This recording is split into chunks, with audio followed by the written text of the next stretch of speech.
নাঙ্গলকোটে জামায়াতে ইসলামীর কর্মী সমাবেশ। দেশ বাংলা নিউজ 24, সময়ের সাথে তারুণ্যের পথে। বাংলাদেশ জামাতে ইসলামী, বাংলাদেশ জামাতে ইসলামী, নীলিমা নতুন কথা বলবে, নদীরা দ্বিগুণ বেগে চলবে। নীলিমা নতুন কথা বলবে, নদীরা দ্বিগুণ বেগে চলবে।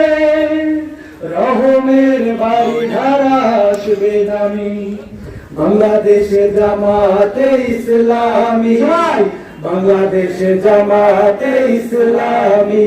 বাংলাদেশ জামায়াতে ইসলামী কুমিল্লার নাঙ্গলকোটের ঢালুয়া ইউনিয়নের 7, 8 ও 9 নম্বর ওয়ার্ডের আয়োজনে কর্মী সমাবেশ সোমবার বিকেলে স্থানীয় মন্নারা দারুল আরকাম ইসলামিয়া ক্যাডেট মাদ্রাসা মাঠে অনুষ্ঠিত হয়েছে। জামায়াতে ইসলামী ঢালুয়া ইউনিয়ন আমির মাওলানা আব্দুল হামিদ মজুমদারের সভাপতিত্বে সমাবেশে প্রধান অতিথির বক্তব্য রাখেন জামায়াতে ইসলামী কেন্দ্রীয় মজলিসের শুরা সদস্য ও কুমিল্লা দক্ষিণ জেলা সেক্রেটারি ডক্টর সৈয়দ সরওয়ার উদ্দিন সিদ্দিকী। জামাত ইসলামী চায় দেশে ব্যাংকগুলো সুমুক্ত হোক। জামাত ইসলামী চায় দেশে আদালতগুলো কোন দ্বারা বিচার করুক। জামাত ইসলামী চায় দেশে আকাশ সংস্কৃতির উন্মুক্ত সংস্কৃতি নামে যে নগ্নতা, যে ব্যয়াপনা, যার মাধ্যমে আমার যুব সমাজ ধ্বংস হচ্ছে, এর অপসারণ ঘটুক। ইসলামের সমাজ চালু হোক, ইসলামের সংস্কৃতি চালু হোক।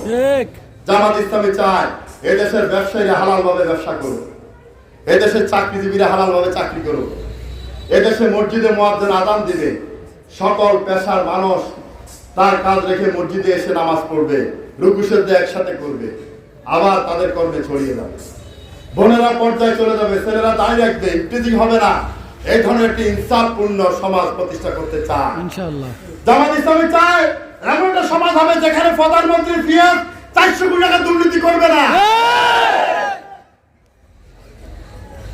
লক্ষ লক্ষ কোটি টাকা তারা পাচার করবে না। জামাত ইসলামী চায় মুজাহিদ আলী হাসানের মতো মন্ত্রী যারা 1 টাকা দুর্নীতি করে নাই এবং তাদের উত্তরসূরিরা করবে না।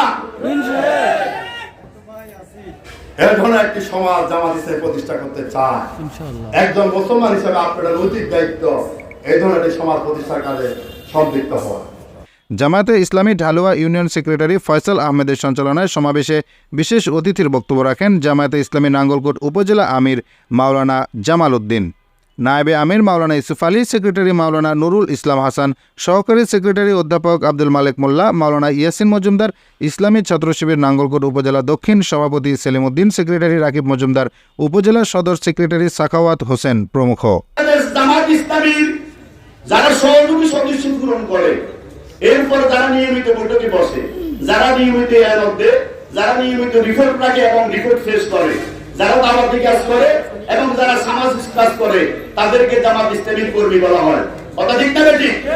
আপনারা কি জামাত ইসলামীর এই ফাঁসিগুলো গুণান্বিত হয়ে কর্মী হতে রাজি আছেন? ইনশাআল্লাহ, ইনশাআল্লাহ।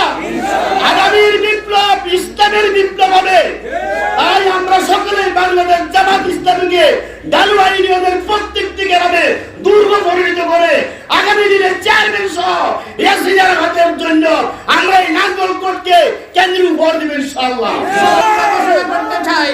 আমরা ঘোষণা করতে চাই ইনশাআল্লাহ বাংলাদেশের প্রতিনিধি জমিনে ইসলামের পতাকা উড়বে ইনশাআল্লাহ। ইসলামী ছাত্র শিবির করে আমরা কোন দোকানে বসতে পারতাম না। কোন দোকানে যদি 10 মিনিট বসতাম, সেখানে দোকানদার টেনশনে পড়ে যেত, আমাদেরকে সম্পর্কের কারণে বলতে পারতো না জামাল ভাই উঠে যান। কারণ সে চিন্তা করতো 10 মিনিট পরে জামাত নেতা তার দোকান থেকে উঠে গেলে আওয়ামী লীগের গুন্ডা বাহিনী তাকে প্রেসার দিবে, প্রশাসনিকভাবে তাকে হুমকি দিবে, সামাজিকভাবে আমাদেরকে এভাবে কুণ্ঠাসা করে রাখা হয়েছিল। জামাত ইসলামীকে নিচ্ছিন্ন করার জন্য হামলা, মামলা, জুলুম, নির্যাতন সকল কার্যক্রম তারা অব্যাহত রাখেছে। তথাকথিত মিথ্যা যুদ্ধ অপরাধের অভিযোগে জামাত ইসলামীর শ্রেষ্ঠ নেতাদেরকে অপরাধে হত্যা করা হয়েছে। বাংলাদেশের আদালতগুলি শুধু মানুষ নয়, সমগ্র দুনিয়ার মানুষের ইসলাম প্রিয় তৈরিদার আল্লাহ দেওয়ার হোসেন সাহেবকে মিথ্যা অপবাদ দিয়ে তারা হত্যা করেছে।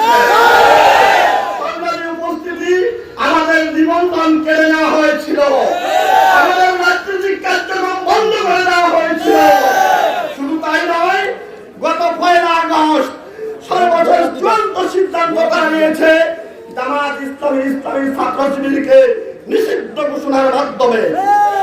কিন্তু 4 দিনের মাথায় আমাদেরকে নিষিদ্ধ করার 4 দিনের মাথায় এদেশের 1.5 কোটি মানুষ তাদেরকে নিষিদ্ধ করেছে। দেশ বাংলা নিউজ 24, সময়ের সাথে তারুণ্যের পথে।